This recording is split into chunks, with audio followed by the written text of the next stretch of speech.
Mes frères et sœurs, loué soit Jésus-Christ. Nous sommes dans la troisième semaine du temps pascal. Année impaire, semaine 3. Voici les lectures que l'Église nous propose pour ces jours. La première lecture, elle est tirée du livre des Actes des Apôtres.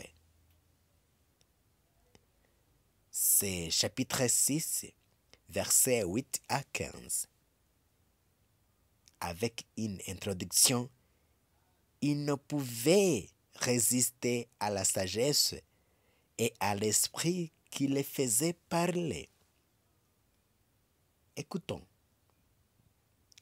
En ces jours-là, Étienne, rempli de la grâce et de la puissance de Dieu, accomplissait parmi le peuple des prodiges et des signes éclatants.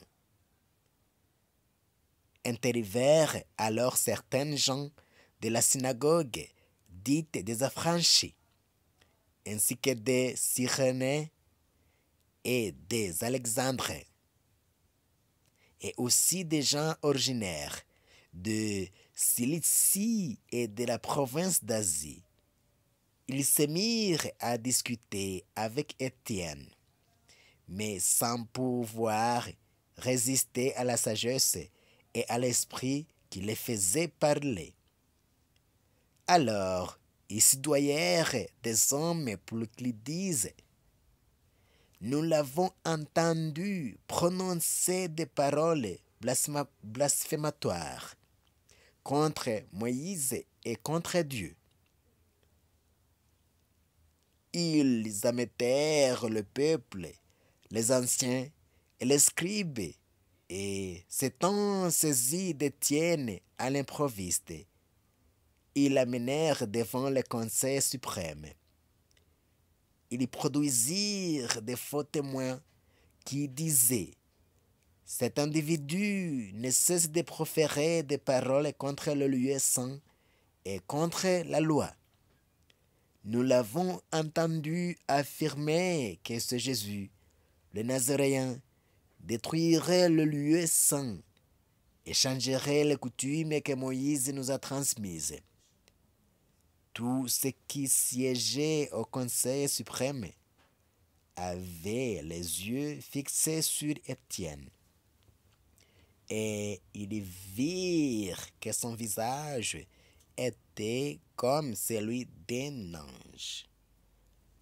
Parole du Seigneur.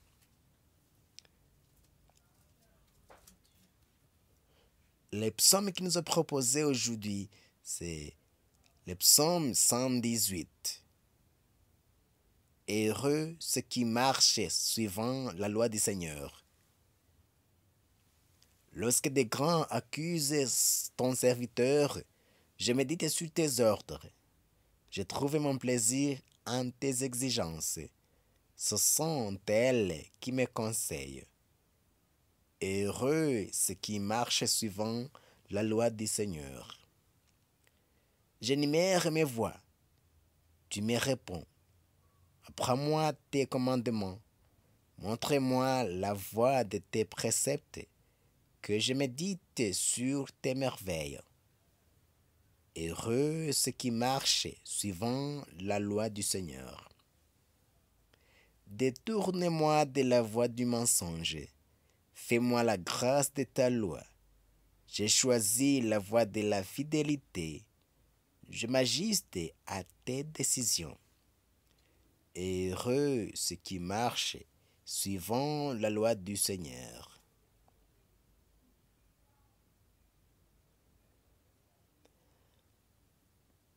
Mes frères et sœurs, l'évangile qui nous est proposé aujourd'hui est l'évangile selon Saint Jean, chapitre 6, verset 22 jusqu'à 29. Travaillez non pas pour la nourriture qui se perd, mais pour la nourriture qui demeure jusque dans la vie éternelle. Évangile de Jésus-Christ selon Saint Jean. Jésus avait rassasié 5000 hommes, et ses disciples l'avaient vu marcher sur la mer. Le lendemain, la foule restée sur l'autre rive se rendit compte qu'il n'y avait eu là qu'une seule barque et que Jésus n'y était pas monté avec ses disciples, qui étaient partis sans lui. Cependant, d'autres barques venaient de Tibériade, étaient arrivées près de l'endroit où l'on avait mangé le pain, après que le Seigneur eut rendu grâce. Quand la foule vit que Jésus n'était pas là, ni ses disciples, les gens montèrent dans les barques et se dirigèrent vers Capharnaüm à la recherche de Jésus. L'ayant trouvé sur l'autre rive, ils lui dirent: Rabbi, quand es-tu arrivé ici? Jésus leur répondit: Amen, amen, je vous le dis, vous me cherchez non pas parce que vous avez vu des signes, mais parce que vous avez mangé de ces pains et que vous avez été rassasiés. Travaillez non pas pour la nourriture qui se perd, mais pour la nourriture qui demeure, jusque dans la vie éternelle, celle que je vous donnerai le Fils de l'homme, lui que Dieu, le Père, a marqué de son sceau. Ils lui dirent alors: Que devons-nous faire pour travailler aux œuvres de Dieu? Jésus leur répondit: L'œuvre de Dieu, c'est que vous croyez en celui qui l'a envoyé. Clamons la parole de Dieu.